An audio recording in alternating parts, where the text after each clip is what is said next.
I'm Alyssa Lane, and welcome to the LifeKraft podcast.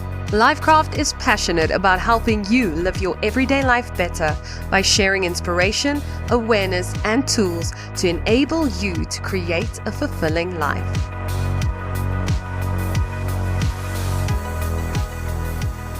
On this episode of the LifeKraft podcast, we have author and businesswoman Nicky Rowbotham. Nicky is the author of the book 7 Steps to Finding Flow, and in this episode, we discuss how she escaped her own straitjacket of stress and found her flow. We discuss the impact that stress has on our mind and bodies, the importance of understanding and supporting your nervous system, what it means to be in flow, and the power of journaling. Are you ready to be inspired? Then tag at the LifeKraft and at Nicky Rowbotham and share a screenshot with us of your biggest takeaway from this episode.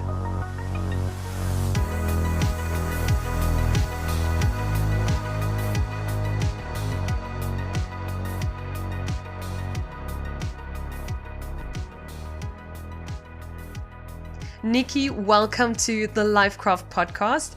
It's an honor to be able to speak with you.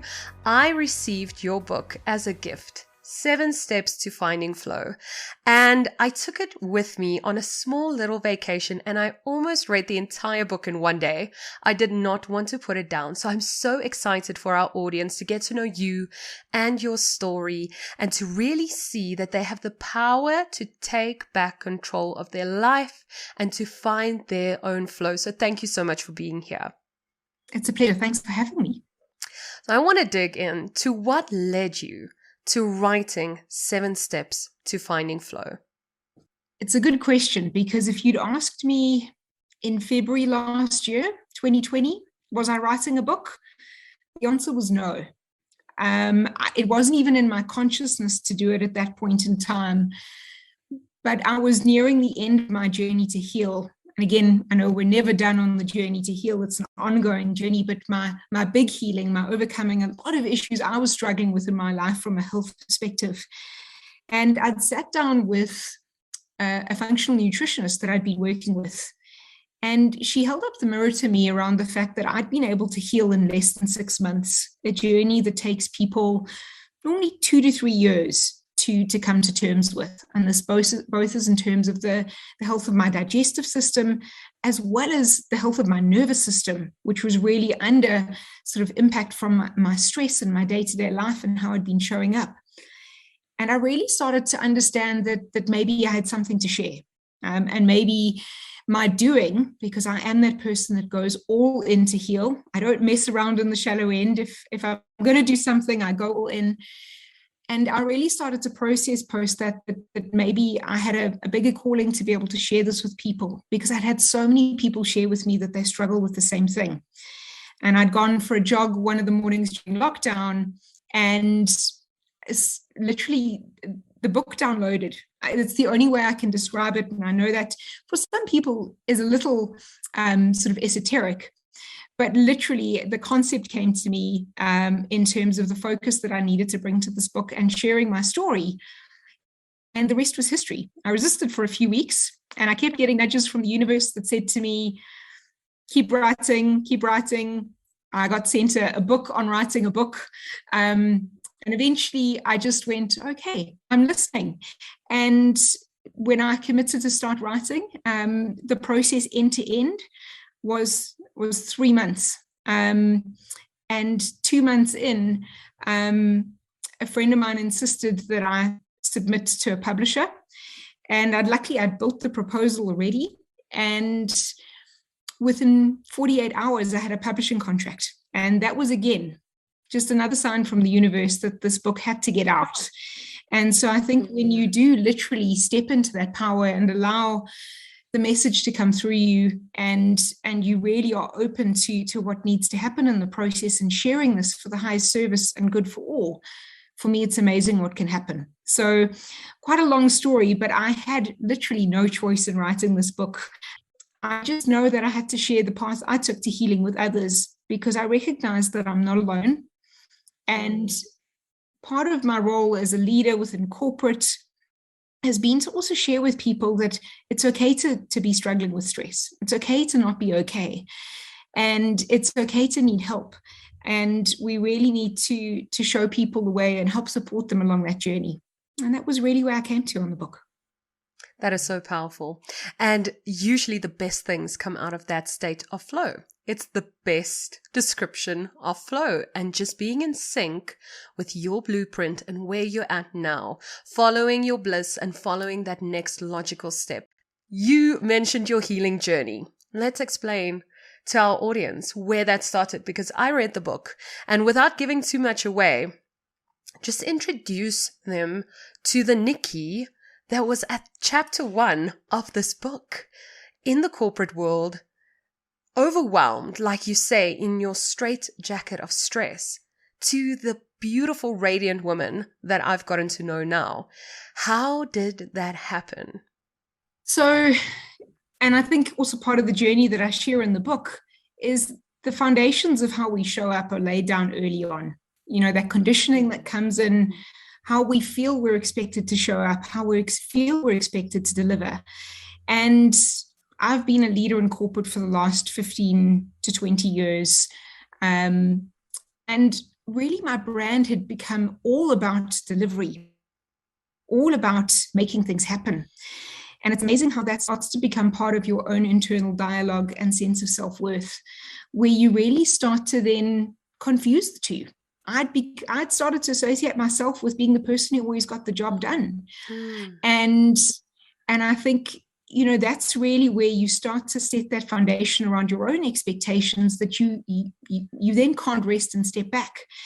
And I think that being always on, always delivering, and what I refer to as white knuckling through life had really become, you know, part of my modus operandi, because I built this reputation where, you know, I'd built a business within a corporate in under 7 months. We'd be incredibly successful, and you become a victim of that own success, and you just need to keep going. But I think I'd never really given myself credit that I'd had a really bad, maybe dysfunctional relationship with stress as a result. And I was using it to fuel my delivery, but it was at the expense of my well-being, at the expense of my health, and at the expense of, I think, my life and relationships. And I really only started to own that when my health started to impact my ability to deliver. I had a lot of digestive issues, and I started looking for solutions. And the universe had a way of connecting me to the right people who held up the mirror. And I mean, for years, I'd also been going to a chiropractor. I'd been dealing with back, neck, and shoulder tension. Regularly, I had, you know, locked in muscles, ribs were popping out. And I'd started to view that as normal. It was part of the fix, carry on, keep going. You know, it was just something I did. Yeah. I used to refer to my chiropractor as part of my pit crew.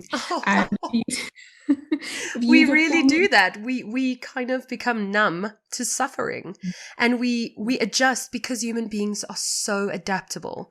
It's one of our most amazing things that we do, but it's also so detrimental when we start to adapt to unhealthy, toxic things. And so I so relate to that. You mentioned in one of your videos, and you mentioned it again now, your dysfunctional relationship with stress. I just want to dig into that a little bit, because I could relate to that so much. I always felt like I got things done the higher my stress levels were. And I loved being in control. And I kind of used that cocktail of stress hormones as jet fuel. And then I would use my little controlling skills to have everything done my way. But it never led to the type of experience you had when writing this book. How did you realize that stress was negatively impacting you and it wasn't that positive? Not only on the physical level, which I'd love if you give some examples, because you have so many great examples of how it shows up, just so that if someone's listening, they can relate and say, oh my goodness, that's me. I have that tension. I have that gut issue. I think that way. What are some of those things? I think from a physical perspective, I actually had a sort of quasi-diagnosis from an irritable bowel syndrome perspective. And I realized how many women have got digestive issues, bloating, cramps, a stomach that was so swollen, not because I'd eaten something, but because of a stressful situation where I'd actually had to unbutton my jeans under a table because I was so uncomfortable.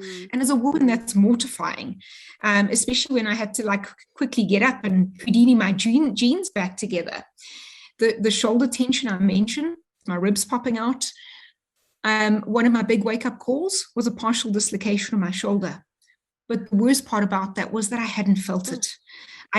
Because I'd lived on that stress cocktail of hormones for so long, effectively I was running in fight or flight the whole time, sending a signal to my body that I wasn't safe. And as a result, my nervous system had gone past that fight or flight state into what they refer to as a state of freeze, which is where you start to shut down anything other than immediate survival. And that's what actually caused my digestive issues, because my blood flow was basically moving away from my gut when I was trying to eat. It was moving to my muscles to help me evade danger the whole time. But for some people, it shows up as a fertility issue. And so many women I know struggle with fertility. But again, are we living in that fight or flight? Are we fueling ourselves with coffee permanently? Any kind of caffeine? Are we living on that? Because again, that induces that stress reaction with our bodies. Are we staying always on, reacting to things? When I was incredibly stressed and my nervous system was in that state, it was like things were happening to me up close and personal. Whereas when I was able to release my nervous system back, it was almost like things started to move. I had a bit of a space bubble. It was like Neo in the Matrix where things started to slow down. And the biggest thing for people, I ask them is, are things happening up close and personal? And I always put my hands up close to my body to show them how close it was happening, because that is when you become very triggered. That's when you become very reactionary. You're snapping. The smallest things like traffic, someone sending you an email sends you into that emotional stress state. That talks to the fact that we're living 70% of our days, which is the stat globally, in that state of stress. And unfortunately, what they've seen is that then 90% of our illnesses are actually caused by stress. And when I look at my health-related issues, all of them were actually caused by the underlying state of my nervous system caused by stress. It was only when I started to manage my energy that I was actually able to rest in between things, take those micro breaks, show up in a way that was supportive to people. Because I also found that my energy in that stressed out state was what I refer to as leaky. I was leaking energy, bad energy, onto so many people around me unknowingly. And now that I've been through this process, I can spot it in places. And now when I see that energy coming to me where someone else is not coping with stress, and that energy impacts everyone around you, and I've done it physically a few times, I step to the side and I let it go straight past. And it's been amazing to create that awareness for other people that their energy is at that state where they're stressed out, they're triggered, they're reactionary, is part of also helping them understand where they're at. Because when you're in that state, you don't have perspective. And I think that's one of the hardest things from that perspective is when you are, as I reference, locked into that invisible straitjacket of stress, perspective is narrow. It's like looking through a keyhole. And you can't see this wider picture of the impact you're having on your body, your health, your relationships, your teams, and the people around you. And I think that's relevant even more so today than it was pre-COVID in the situation that I was in. And something that really was a wake-up call for me is I've been told by the medical professionals that I worked with that without a shadow of a doubt, if I hadn't have healed when I had as quickly as I had, I would have ended up with an autoimmune disease, or I would have ended up in hospital during COVID. So I count myself as having one of the luckiest escapes and wake-up calls. But it took its toll on my health to get there. And it was only after really understanding the impact on my health and my life that I called out my relationship on stress. And that's why I often say to people is you've got to ask yourself, what price are you not willing to pay? And then even question that, because some people have made the price too high. Absolutely. And I always think about Mel Robbins always says, whenever you make a decision in life, whatever goal you want to reach, really think to yourself, are you willing to do what needs to be done to get to that goal? So many of us look at it in regards to, I'll be willing to do whatever I need to do to get that job, to get that promotion, to live in that big house, and all of those things that we absolutely can want.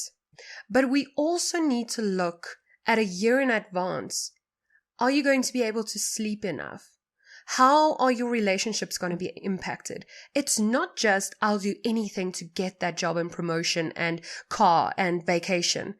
You need to look at what you're offering up as well. And I think you've realized that as well. And you convey it so well in the book. In regards to all of the healing things you did, I love the way that you wrote the book. With how you put the chapters, the release, tune in, connect back in, and all of those. And I just want to dig into the nervous system a little bit.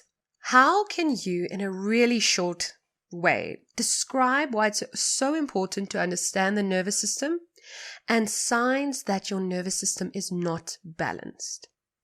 People always ask me, what's the one thing you have to do? Where do you start? What made the biggest impact to your healing? And it was really understanding that my nervous system, specifically my autonomic nervous system, which is the unconscious processing piece that helps us understand our bodies just naturally orchestrate everything in our lives, from our breathing to reproduction to digestion. It is the most powerful and intuitive natural wisdom within our bodies. It is the most supportive healing that we have. We just have to get out of the way. But again, as evolved human beings, we often think we know better. So hence this control, this white knuckling, my body must keep up with me. I want to do all of these things in 3 to 5 years. Your body will have something to say about it. And it's your nervous system that's going, I'm the fail-safe and I'm going to pull the brake here if you're not driving the car correctly, as a friend of mine put it to me. And so we really have to understand that there's a natural flow within that autonomic nervous system between our sympathetic nervous system and our parasympathetic nervous system. Parasympathetic being that rest and digest, where we're supposed to be relaxing and allowing our bodies to do everything to support our healing and doing all of the right things, to that stressed out state of fight or flight. And we need that. It's a natural condition to help us deliver or evade danger. The problem is most of us live in that one state. And effectively, it's like redlining a car without any reprieve or never servicing your car. And I use that analogy because it's something that everyone can really access. Eventually, stuff's going to burn out. And that's when your fail-safes will start to kick in. In my case, I stopped feeling pain. Numbing is a big signal that there's something wrong. When you're no longer feeling pain, that's a problem. But also conversely, and I love how Brene Brown puts it, when you numb pain, you also numb joy. And that's no way to live. And that's how a lot of us are living.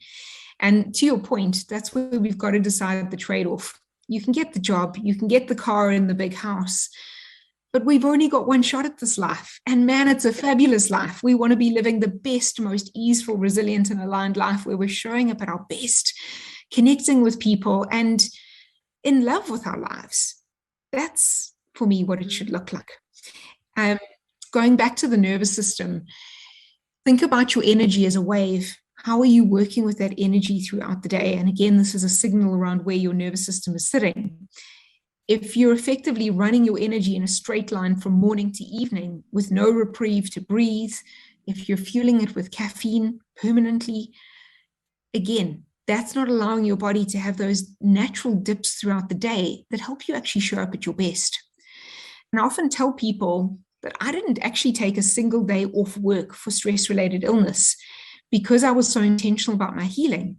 But what's even more important for people to understand is that I actually took on 4 more businesses during that time and built another business. I've actually been able to do more because I've got perspective. I can anticipate things coming.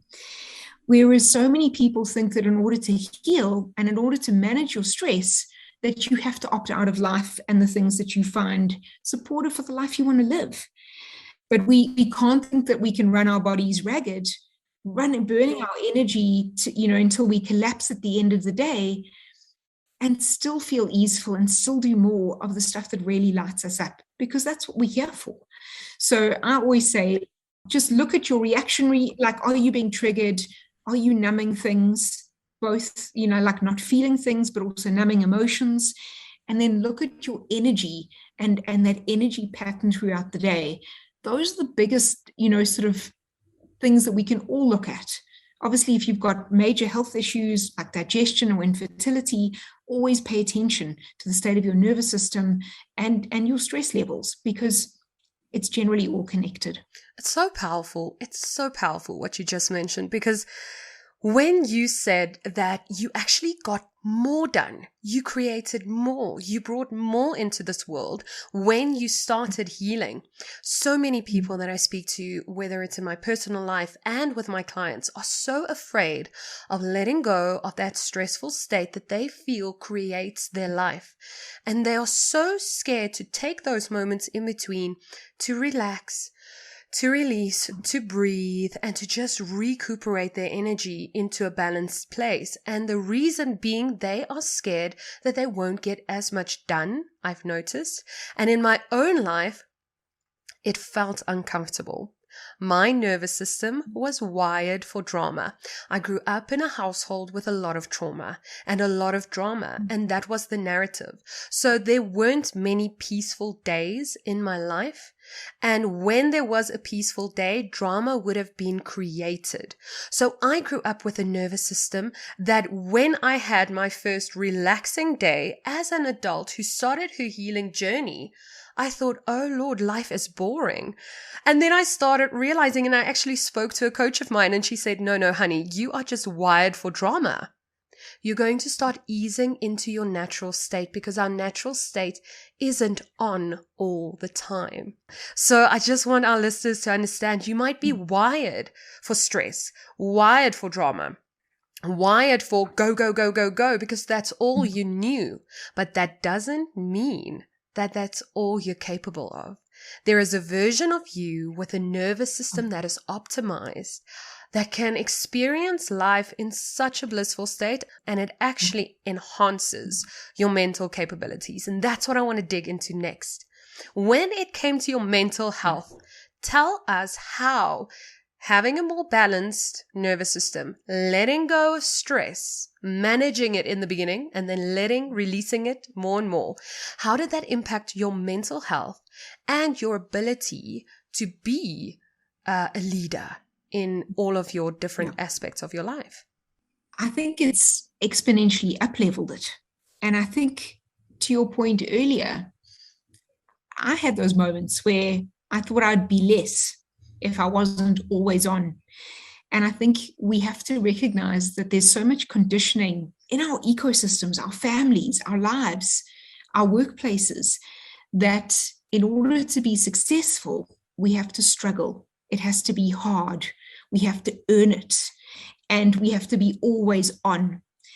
And I'm calling that out in terms of the fact that I think that in order to be our most successful and delivering our highest work should feel easeful. And I use the analogy in the book that imagine having an energy that feels like a gently unfurling hand rather than a tightly closed fist. I know what I choose. It doesn't mean you're doing less. It doesn't mean your hand is less effective. But man, it feels easeful for ourselves, but it feels easeful for everyone else around us as well. And that's where I think that exponential up-leveling has come in terms of my workplace. People who work closely with me sense the change in the energy, because everything is energy. People feel our auras, they feel our energy, and it's helped them to feel safe. It's helped them to find a different way. And when I recognized that sometimes, and actually potentially my new role is to be that light, to show people a different way, to be equally, if not more successful, I let go of so much of that old conditioning that it had to be hard. It should be joyful. I don't want to look back at the age of 50 and realize that I delivered 5 projects or 5 businesses and 5 whatevers. But actually, had I loved every moment of my life, And I'm a big believer in loving life. And I just went, no. And I've seen too many war stories along the way of people who've lost their mental faculties, people who've burnt out, and they're battling to come back. Again, I'm grateful that I got to call it early, and I get to help support people to find that new way. And that's what I say to people, like, it's not about doing more, it's about being more. And I often think we have to do less to be more. And that for me is the magic where I'm really wanting to play going forward. So we'll keep you posted, because book 2 is in the works. It's catching, but the biggest thing for me is to remind people that your best is good enough and your best is flippin' amazing. And don't beat yourself up for this notion of perfection, which is a mirage in the desert that you're always going to chase. And actually, we should just call that out as a fear-based reaction straight away. Like, I ban the word perfection in any of my teams, my friendship circles. So let's really go back to the fact that actually I think we can do more, we can be more, by actually finding a more easeful way for all of us that works for each one of us individually, because no one is a cookie cutter of anyone else. So when we get people demanding that we have to show up in a similar way to them, that it has to be hard and has to be a struggle, and yes, there are tough moments, but we can navigate them with ease, where we take everyone along with us with a similar energy, and we really hold space for each other. And I do believe that it's time for a collective new way, and we have to start stepping up and calling that out. Yes. And not just going back to doing stuff because that's what we did. It made me think of Russell Brand when he was on his healing journey as well. He always says now in every video that he makes, do we really want to go back to the world that we had before the pandemic? And that's what he learned in his 12-step program. Do you really want to go back to the you were? Because your best thinking got you to the place where you are. And I think as a collective, we can see the same. So we've got this amazing opportunity to not just want to return back to our old ways as quickly as possible, but to actually say, what parts do we want to return back to? And which ones were not working in any case? And can we start a new journey in developing a whole new way of going about this world? But what I loved about your book was so many options, because you recognize that people are individuals, but you really touch on a bunch of healing modalities that include both the physical body and the emotional body. So trauma that is stuck in the body as well. But tell us a little bit more about tapping and some of the other healing modalities that you started using. I wanted to give people options because everyone is different. And it's not about, again, perfectionism. Everyone will want to, different things will appeal to different people. But I am that person, as I mentioned. I went and did everything that I've put in the book, because I am that A+ personality. So it has its benefits when it comes to healing and sharing everything that I've done. I'm also a big experimenter. I don't like to just try one thing. I like to try it all and then figure out what worked best for me. But to your point, as I go through my 7 steps to finding flow in the book, and the first one is release, where a lot of the most important modalities sit. That's how we release our nervous system back into that state of flow where we can access, rest, and digest. My favorite modalities there, exactly to your point, one of them is emotional freedom techniques, which is tapping. And that is really around how do we release some of that pent-up tension and energy from within our bodies and really signal back to our bodies and our nervous system that we're safe and that we're really releasing that energy that's sitting within our bodies, because emotions are an energy and we can release them. One of my favorite ones was tension or trauma release exercises, which is really an exercise that was developed by Stephen Porges out of the polyvagal theory. And that really accesses a natural healing mechanism within our bodies. If any of you have been to a game reserve and you've seen a zebra after it's run away from a lion, its muscles will start to twitch and quiver. And that's a natural way for anyone, an animal, a mammal, or human being, to release those stress hormones, the adrenaline and cortisol, out of our bodies. But we've become conditioned to no longer do it. Stephen Porges actually saw it in workplace victims in, for example, bomb shelters. Everyone curled up into the fetal position, but it was only the children that tremored.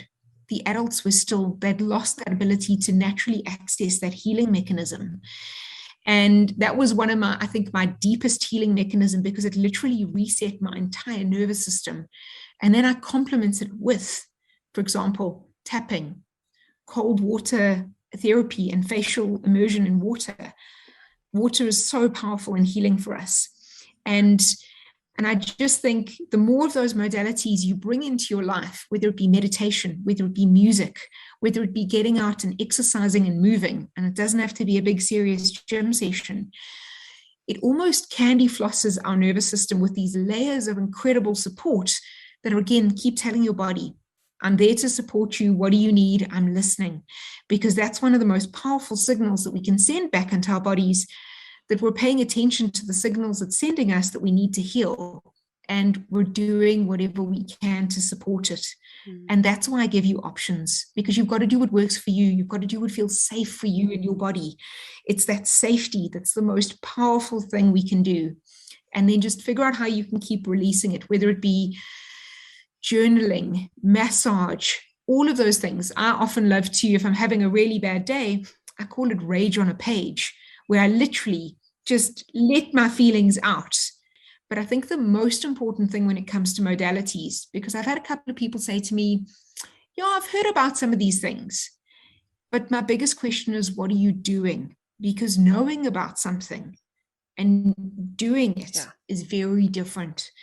And I think that's a big lens for many of us right now, is we really need to focus on the doing, because that's where we get the healing benefit. That's where we get that sense of safety back into our bodies, is by actually doing things. Knowing things, reading things are one thing, but this real support comes from those small daily repetitive practices, whether it be a drop of essential oil on your pillow to calm your nervous system and support your serotonin, to going for a walk, meditating, practicing your tapping. That for me is, we've got to do these things. Otherwise, it doesn't really integrate back into our bodies. You not only mention journaling a lot, you've got journals, and you give so many journal prompts in your book. And you mentioned that writing all of that stuff down on the page, that rage, just getting it out. Journaling is always mentioned when it comes to healing. Why do you think it's such a powerful tool to get into your life? And can you give people a couple of examples of how they can journal? Because there's no one way, just so that they can get into the practice themselves or try it out. So journaling for me is incredibly powerful, because it's very similar to what I referenced in the book as a pause for potency, where we create limbic spaces where we bring the unconscious into the conscious. For me, that's what journaling does with us. If you've ever been writing free formats in a journal, and all of a sudden you're writing stuff and you think, where did that come from? That's part of your natural processing capabilities that I believe journaling brings to the fore. But it also really just helps us get intentional. And so when and yes, I do have a range of my inspired change journals, but I often say to people, you don't need anything fancy. Even if you start with a blank page and you just keep going and keep writing in a blank notebook, that's good enough. The reason I created a range of journals is I found a lot of people struggled with a blank page. They didn't know where to start. And so my journals were around, how do you create that balance around structure and space, so that you give people enough structure so that they know where to go, but you give them enough freedom to make the journaling practice their own.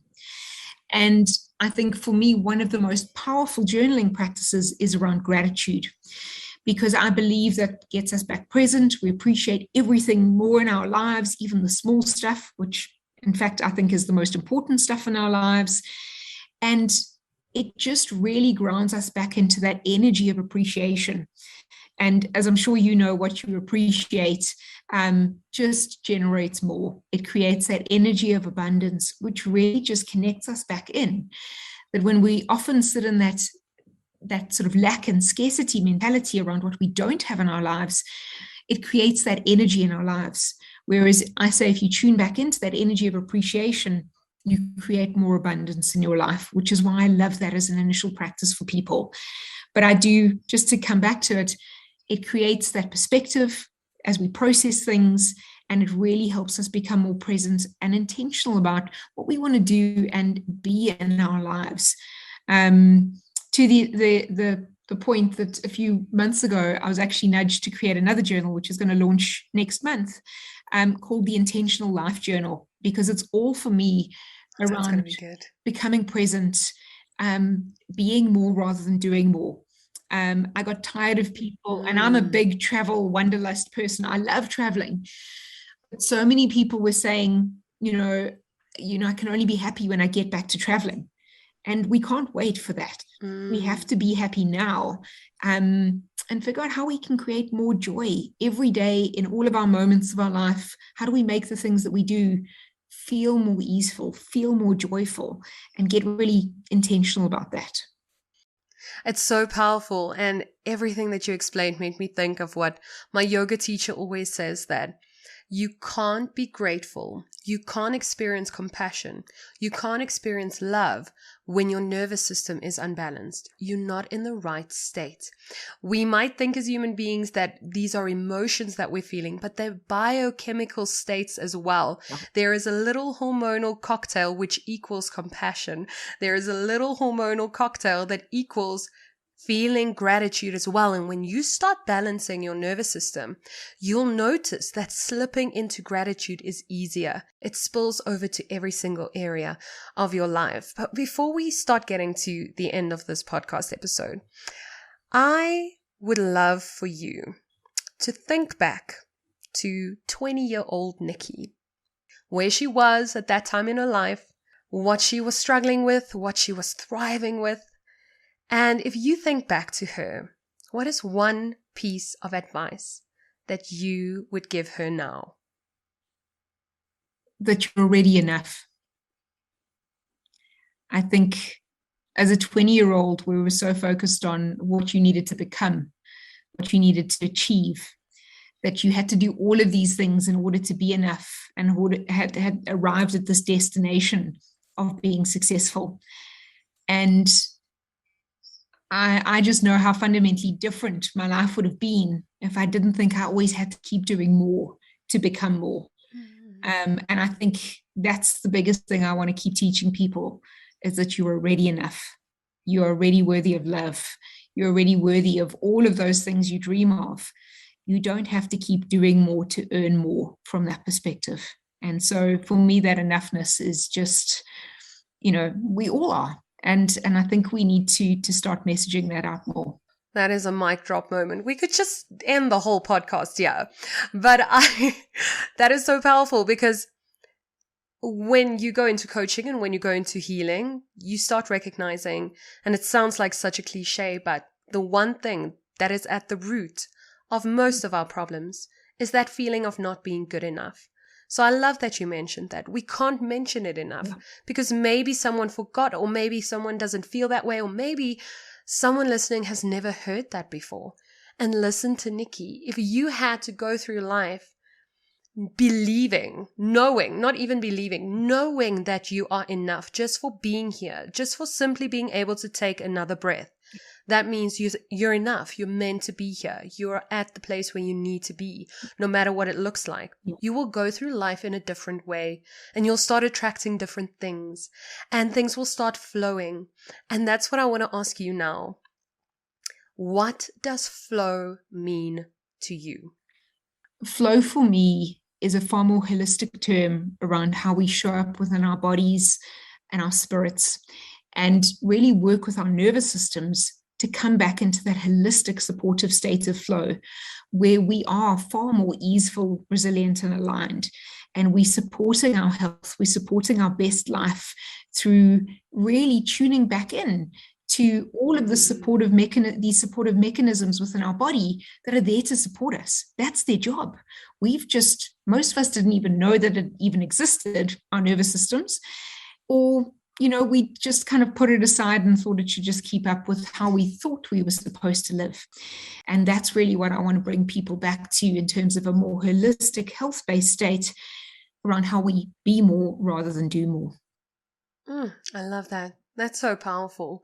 If you had one message for everyone during this pandemic time, or even if they listen to this in the future, maybe they are going through a season in their life that might be like this time, where the outside world feels out of your control and things are happening around you that are impacting you, and you might be feeling like you have no control. You're in that invisible straitjacket of stress. Your nervous system is not where it needs to be.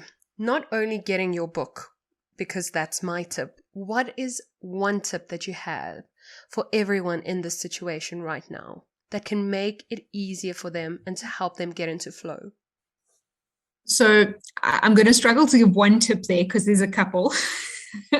I think the biggest thing to recognize is that whatever your current situation is, it's not permanent and it's not you. It's something that's currently happening to you, although it feels like it is you right now. I'm going to ask people to take 10 deep breaths, and I do that regularly throughout the day, just again to tune back into my body and to put your hand over your heart. And it's something I do often. Sometimes I just catch myself and I'm doing it right now, where you put your hand over your heart and you just repeat back into yourself that your best is good enough. Whatever your best is right now, that is good enough for right now. And I love putting my hand back onto my heart because it almost connects you back into your body and it creates that sense of safeness, takes that tapping energy back into your body. And so just remind yourself again, this too shall pass. This is not you. This is a situation. Take those deep breaths and remind yourself that your best is good enough. Nicky, before we get to our last question, I just want to take a moment to acknowledge you for the work that you've done and the work that you're doing and the absolute light that you are. You took a situation in your life that was not the easiest to deal with, and I can imagine not the easiest to share, because you're really vulnerable in a lot of pieces in your book. And you took that and you decided to use it for good. You decided to take the effort to write the book on Saturdays, to follow that impulse that so many of us ignore. We get the impulse, but we don't follow through with it. You took your A-type personality and you went all in, not for anything other than healing and helping the world, to just be a more harmonious, safer place for all of us. And I just want to take a moment to say thank you, because it takes a lot to heal. And because you healed, we can look at you and say, I can do that too. I can do that too. So thank you for that. And this is the last question. What is one thing that our listeners can do to make their everyday lives better? I think for me, it's creating a full stop at the end of your day. We often talk about boundaries. I talk a lot about that. But especially right now, under the COVID pandemic, around how you structure your day, one of the most impactful things I've seen is to get people to create that full stop at the end of the day, to cut off between work and then resting and relaxing. And we have to be able to do that. Life isn't all about white knuckling from dawn till dusk and still sitting on your emails at 9 o'clock at night, unless you're a heart surgeon and you're on call. And again, that's a different story. But my sense is that's one of the biggest issues I'm seeing is people are blurring from video call to meeting, and then it carries on in the evenings. But we don't then create that intentionality around ending off our day, stepping out outside with a cup of tea or making dinner and really becoming present with that joyousness of those tasks and becoming present in those moments if we don't create that full stop at the end of our day. I've become so intentional about it.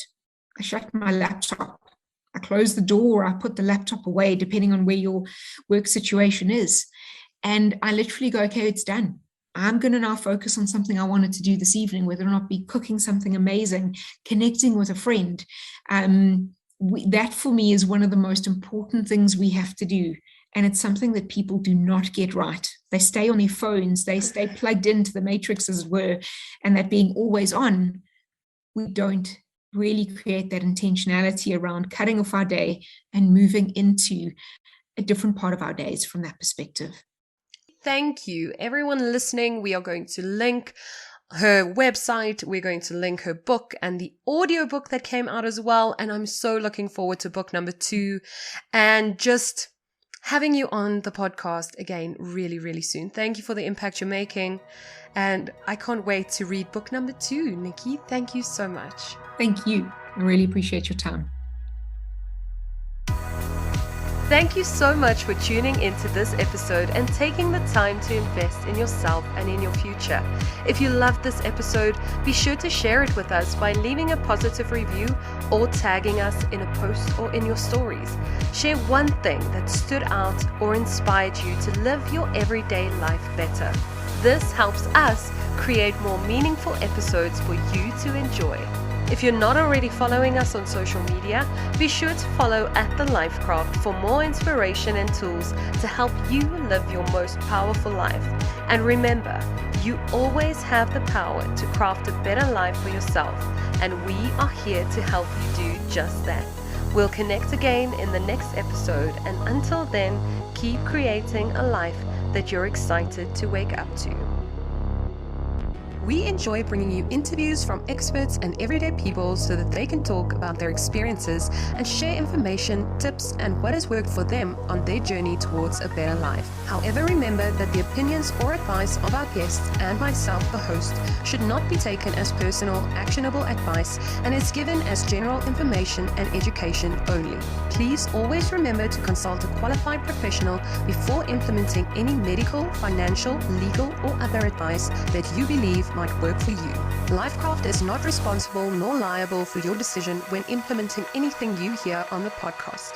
Please listen and act responsibly. The opinions of our guests do not represent the opinions or views of LifeKraft or Melissa Lane personally and are meant as information and general education only. Education only. Education only. Education only.